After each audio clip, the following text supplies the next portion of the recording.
Hello, and welcome to the Dr. Money Matters podcast, the show where we discuss important financial topics that were never covered in med school.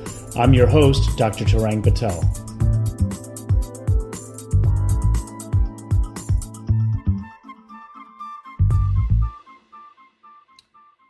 Okay, welcome to another episode of the Dr. Money Matters podcast. In today's show, I speak to Bobby Collins of Medicus, the Medicus Firm, which is a physician recruitment firm.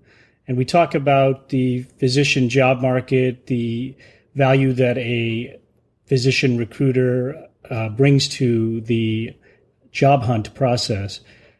I don't think you absolutely have to have a recruiter, and many jobs are not advertised on websites or through job posts. Many of the best jobs don't only recruit by word of mouth. So definitely use your connections to look for a job. But if you are looking in an area of the country that you're not familiar with, a physician recruiter may be beneficial in the way that a real estate agent would be beneficial when you're purchasing a house, or a financial planner would be in regards to your overall financial picture. You can get there without their help, but sometimes their expertise may help you ask some questions that you wouldn't have thought of. So listen to this episode and listen to what Bobby talks about, what some of the value that physician recruiters bring to your job search. Welcome to another episode of the Dr. Money Matters podcast. My guest today is Bob Collins, a managing partner at the Medicus Firm, a national physician recruitment firm. Bob founded Medicus Partners in 2001 and has been a guest speaker at many U.S. medical schools and residencies. Bob, welcome to the show. Thank you. Good to be on.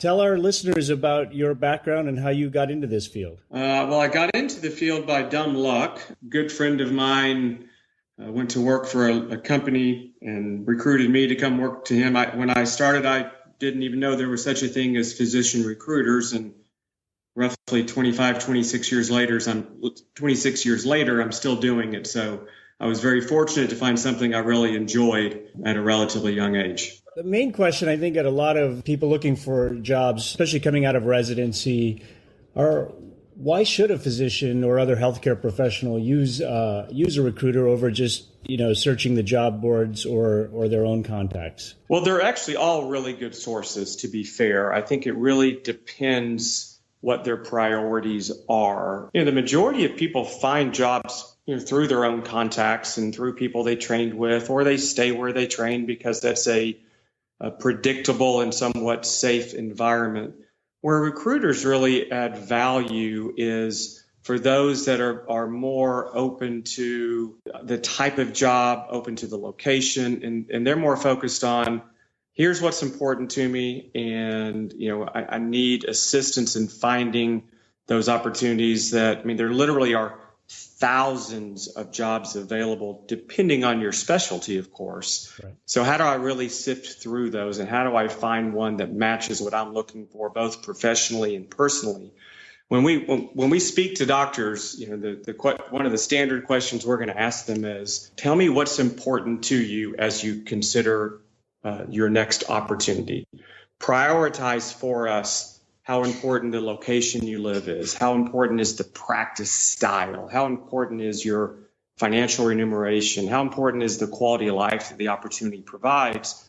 So what we're really looking for is a better understanding of, not what they want necessarily, but what do they really need based on that feedback of how they prioritize those four distinct variables. In each of the opportunities that many recruitment firms, ours included, we don't represent an opportunity that we have not physically been to, visited, met the decision makers, met the other physicians, toured the community. So hopefully we're going to be able to help condense their search process by being able to share information that otherwise they wouldn't be able to have access to beyond just what they see on the internet. If a physician, works with your firm in order to procure a job, do you then, what's the process in terms of, once they start looking and then even after they sign, is there a follow-up, things like that? Yeah, the process is, they are not locked into anybody. Most physicians will typically use all the resources you mentioned. They're going to use their own contacts. They're going to look at the job boards. They're going to talk to recruiting firms to really make sure they are uncovering all of the opportunities that might be of interest to them. If they work with a recruitment firm, there's no obligation to them. Hopefully, the obligation we ask is just transparency and honesty about the process and what's important and where they stand. But there's no financial obligation to them. That will always be borne and owned by the hospital or group or academic institution that is recruiting. They are responsible for that fee. So there's no cost, if you will, to a physician. As far as follow-up, if they take a job which we represent and assisted them, then we typically within every 3 months, 6 months, we're trying to check in, see how the adjustment is going, anything we can do to help. But by and large, we're really trying to shift that relationship to the employer, to the candidate. And so from the other side, you mentioned the hospital. Why would a hospital use a recruiting firm or a practice? Supply and demand. I mean, depending on the specialty, the supply and demand equation is literally upside down. So, and again, depending on the specialty, the cost to a hospital of not having a specific physician can be, hundreds and hundreds of thousands of dollars if those referrals are leaving the community. So they have a vested financial interest in being able to compress the time frame of recruiting a physician that fits their profile, that wants to be in their community, and using a recruitment firm. And to be fair, we work in towns that are critical access hospitals in which they've limited resource and very difficult to find qualified physicians. And we also work in major medical centers and major urban centers like Austin, Texas, that their challenges of finding somebody are different. That finding candidate CVs is easy for them, but finding candidates that want to be here for the right reasons is typically a bit more challenging. So we help, depending on the client's needs and what their focus is, we help navigate through all of those variables and hopefully being able to compress the time frame and find the right candidate for them in the most expeditious time frame possible. Now, if I'm a physician who is looking to use a recruiting firm, what are some of the things that I should look for in order to discern between the firms that are out there? Good question. So there are two types of recruitment firms by and large in the physician recruiting industry. There is contingency, which contingency firms are only paid if you take a job that they represent. In most cases, the contingency firm does not physically go to the community. They are representing typically a much higher volume of searches, and they add a lot of value if you are very, very geographically specific. So if you say, for family reasons, I've got to be in Pittsburgh, Pennsylvania, and I'm not going to consider anything else, then they're a great resource because they're going to get your CV in front of every hospital, group, clinic that is in the Pittsburgh, Pennsylvania area. As an example, a retained firm like ours, we receive part of our compensation on the front end, and then balance of that compensation once we have successfully recruited the physician. So groups and clinics that utilize our services, they are probably very serious because they are making a financial investment to initiate that process. Mm-hmm. And again, the other benefit is we've been to those communities. We truly better understand what the pros and what the cons are. And there is no nirvana. Right. So we're able to better articulate what the strengths and weaknesses of any given opportunity are. Now, you did mention the cost is borne by the hospital or the practice.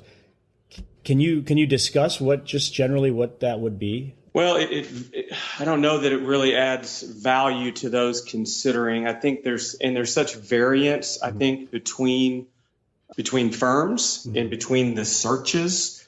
So, for instance, what we as a company would charge for somebody who says, hey, we need a family practice to work in an outpatient clinic. We have a standard agreement for those types of searches. If somebody comes to us and says, hey, we need a senior VP of hospitalist medicine, to oversee a 50-doctor hospitalist practice who's really more of a leader than a clinician, that's a very different contract because the search, you're searching for a leader, not just a physician. So we have a variance of whether it's a clinician or whether it's a leader, and then there's kind of tiered system within that spectrum. Okay. Now, what are some of the trends that you're seeing right now in terms of private practice employment versus hospital employment? Yeah, that's probably the biggest trend over the last 3 or 4 years that we've seen, which is a shift to employment, whether it be employed by a group, whether it be employed by a hospital, corporation. Urgent care centers are popping up everywhere. I think last year in 2016, 92% of the searches in which we completed were employed physicians. I don't have the stats handy, but my bet is 10 years ago, that number might have been 20%, 25% maybe. Wow. So we've seen a huge shift to an employed model. Part of it is just the economics, and part of it is the physicians that are coming out of training are much more quality of life centric, generally speaking, than what their predecessors might have been. Okay. And what, in terms of what kind of fields are in demand right now, and what's maybe a little bit out of favor? Primary care. That has been constant and steady for a number of years.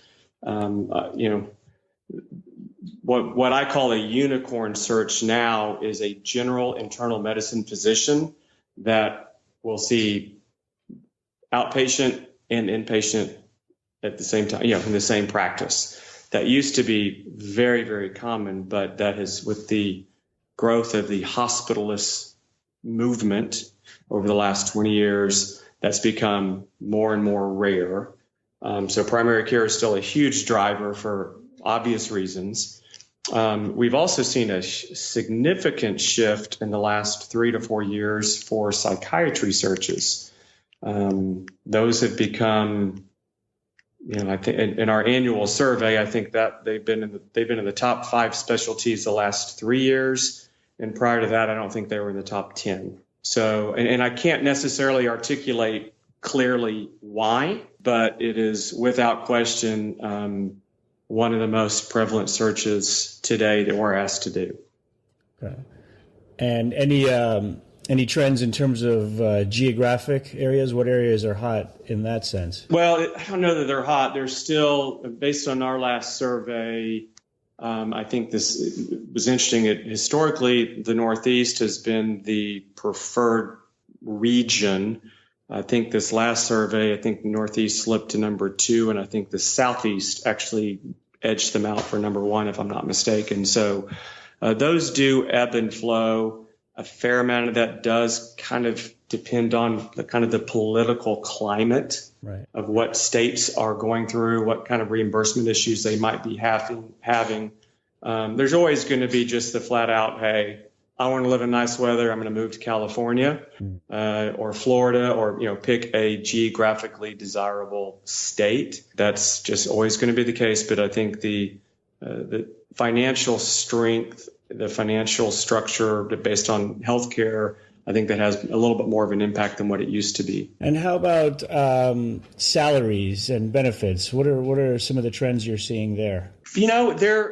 We still see, in spite of what you read in here, there are still pockets of growth and increase in compensation.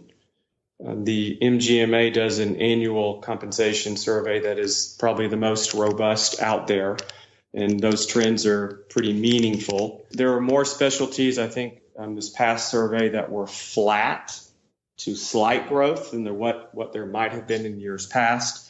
But those in-demand specialties, we're still continuing to see growth and increase in their annual compensation. What advice do you have for medical students or residents who may not be quite ready for the job search, but will be within the next few years? Well, I think for medical students that are making the choice of, well, what do I want to do? You can take the financial component and factor that into the equation, and I think that's probably relevant. But at the end of the day, you know better than I that whatever specialty you choose, you better enjoy it because that's your life, that's your career. So it needs to be something that is more than just money. It needs to be something that you have a passion for, that the patient base that you're going to see, you have a passion for. Because you can't predict the future on compensation, but you can, relatively speaking, predict the future of the patients that you will see throughout your career. So I think that's should remain the primary driver. I think as residents are considering looking at opportunities, I think it's first and foremost, it's critically important that they really ask themselves, what's important to me? Asking those questions to say, how important is money? How much medical school debt do I have? The average person who graduated, finished residency last year has $183,000 in loans. 37% have over $200,000 in loans. So if you fall into that category, it's okay to say, hey, I'm in debt. I need a job for the first 4 or 5 years that's going to allow me to put a huge dent in this debt. That's okay. There's no shame in saying, the money aspect is important. If the location is your primary driver and you're willing to make sacrifices to live in Austin, Texas, as an example, then great. But just be aware that you will unlikely to have your cake and eat it too, if you will. So I think being clear on those priorities. And then equally important is if you are married or have a partner, that your spouse or partner be equally involved in the process and what is important to them from a personal standpoint, because that's probably where we see the greatest challenge or disconnect is working with physicians who their partner or spouse are not on the same page with what they want to accomplish. And that makes for some really difficult searches, as you might imagine. Right. So the more they can have those discussions before they begin to interview, I think the more enjoyable the process is for them because they're more clear on what's really important to them. And I think in doing so, it opens up opportunities. We place physicians every day to locations that they're not from that state. They really had probably never considered that state, but for whatever reason, it had variables that were intriguing to them that they took the time to further investigate, to interview, and then next thing you know, they're like, oh my gosh, this is where I'm going to call home. I would have never guessed. So I think the more clear they are, the more it opens up options for them. Right. Now, how far in advance would you say someone who finishing residency or in fellowship, what point of their job search, a year in advance, 6 months in advance, when should they contact your firm or just in general, contact practices, things like that? What time span would you recommend? Well, that's a good question. We see all sorts of variables there. We have already worked with physicians and have them they've signed contracts that are 2018 graduating residents.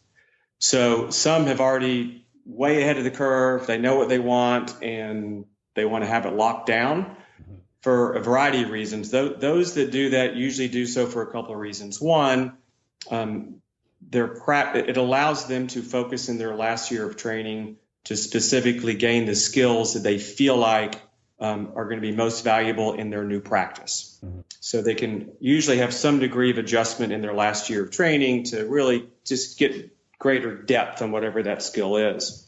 Alternatively, they also are signing early because stipends are becoming more and more prevalent. So if I'm a 2018 resident and I sign a contract tomorrow, there are some employers in which will offer, as part of your negotiation with them, a stipend of $1,000, $2,000, whatever the case may be, per month while you are training, in return for you committing to their organization, over a year in advance. So for those that are really struggling or not wanting to have to do as much moonlighting, that's a real valuable asset, if you will. And then you'll have some that, you know what, they're going to, just the way they're wired, they know there's a huge demand for them. They'll wait till 6 months before they graduate and they'll test the waters and see what's out there. So that's also appropriate. It really depends on, the type A overachievers want to know what's going on, make decisions. They're going to be doing it earlier, and those that a little bit more laid back may wait till a little bit later in the process. Okay. There are pros and cons to both, so it really ends up being more about their own personality. Now, are you what trends are you seeing for other health professionals, allied health professionals, PAs, nurse practitioners? I'm not sure if you guys recruit those fields as well, but if you do, what kind of? Yeah, we do. Yeah, no surprise, since many PAs and nurse practitioners are primary care oriented. Continued demand for those, it continues to increase. Mm-hmm. Their compensation continues to increase. Those individuals are making what, 15 years ago, what a family physician was making. In many cases, that's what PAs and nurse practitioners can make now. So a huge demand. And then the other thing that we're seeing is beginning to see more specialization. So it may be orthopedic PAs or, cardiology PAs that are specific to a given specialty. Mm-hmm. As other specialties beyond primary care are looking for ways to be able to see more patients without having to add additional physicians, if you will. So there continues to be creativity and kind of thinking out of the box to figure out how to serve the needs of the population. When if you're only one cardiologist, you can only physically see so many patients. If you have a PA, it just expands that reach. So more and more groups those are very aggressively recruited specialties as well. Now, you mentioned earlier about the high loan burden facing most of the recent graduates. Are you seeing any loan payment repayment programs from some of the hospitals you work with? Absolutely. That is more common than stipends. Mm-hmm. Stipends they're done on occasion. They're becoming more prevalent, but I would offer that I think the number is 40% of recent grads received some form of assistance with their medical school debt, whether it be through government programs, mm-hmm. or whether it be through their employers that were offering assistance. That becomes more and more common. And as that number continues to climb, that variable becomes much, much more important to candidates. We have, 20 years ago, it was rare that somebody would lead with, hey, I've got a lot of debt that's important to me. I don't want that hanging over my head. I really want an opportunity to, that will assist me with that. Where it is not uncommon that is one of the first things we will hear from a physician, because they don't want that hanging over their head for years and years, and they're willing to be more open to the location or the practice style in return for assistance with their debt. Now, this is a financial podcast, so what are some of the financial advice that you can give our listeners, our job seekers, and so maybe some of the mistakes that you've seen over the years that physicians have made? Well, I'm a finance major at heart. That's where my degree was in. So I have pretty strong opinions on that, but I would simplify it to say that I did a presentation recently for a 100 and something fourth year medical students. Mm-hmm. And I asked the question for them to prioritize what's going to be important to you, et cetera. And only 2 people raised their hand when they said, when money was the variable. So is money one of the most important variable to you? But yet, when I asked the question of how many of you have over $100,000 in debt, half the room raised their hand. And I still think there is a stigma for some physicians who, again, view medicine as a calling, that there's a stigma with being honest to say, hey, I also want to make money. I want to take care of my family. I want to have a retirement funded. I want to have my kids' education funded. It's okay to raise your hand and say, money is important to me, and I'm willing to work hard to make whatever is fair and reasonable. But there's no reason to say that that's not important if it is important. And I think that's the biggest thing I see is people not wanting to acknowledge out of fear of being judged or who knows what, but not being honest with those to say, hey, I'll go wherever, if it's really important, I'll move to wherever. I'm going to work for 5 years, because there's no more of the scarlet letter that goes with a physician that doesn't stay somewhere for 20 years. The mobileness of physicians is at an all-time high, and those are not viewed within reason. Of course, those that move every year, of course, you're going to have questions. But somebody that goes somewhere for 4 or 5 years for a specific reason, that's okay. So don't be shy about your financial needs. If that is a driver, own it and factor the equation, factor that into your equation as you consider opportunities. Get your spouse or partner on board with you if that's indeed important to them. And factor that into your decision as you evaluate opportunities. No, I think you're absolutely right. I think there still is that stigma. I mean, obviously, there are other ways to get wealthy instead of going into medicine, and that shouldn't be your primary motivation. But it is an important consideration, especially given the degree of delay in earning power and the amount of cost it takes to become a physician. So, yeah, I think that's really an underrated piece of advice that you gave. It's real. It's an important issue. Don't acknowledge it, but learn about it, and then you can address it. So I want to thank you, Bob, for coming on the show today. Where can we find out more about you and the Medicus Firm? Just go to www.themedicusfirm.com. Our website has all of my biographical information on our company. I think it has a lot of additional resources for physicians as well. So it's not just a website that will be beneficial to them as they evaluate opportunities, but it also is an opportunity to just gain information and knowledge about the industry and about some of the things they may be running into as well. So it was a pleasure, and happy to help any way I can. Great. Well, thank you very much. Collins of the Medicus Firm for appearing on the show and talking about physician recruiters. Remember, it's probably not too early to begin your job search if you're a resident or a fellow. But even if you're a working or employed physician, it's never a bad idea to kind of keep your options open, because the changing environment in healthcare today, most people don't keep their same jobs for a lifetime the way previous generation of physicians did. So it's always good to just kind of keep your eyes open and keep abreast of what's happening in the job market. Thanks again for subscribing to the podcast and sharing it with your friends. Again, our numbers keep growing, so I really want to thank you for listening. And again, send your comments to comments@drmoneymatters.com, all spelled out. And if you could, please leave us a positive review on Apple Podcasts or iTunes, Google Play or Stitcher, or wherever you listen. See you next time.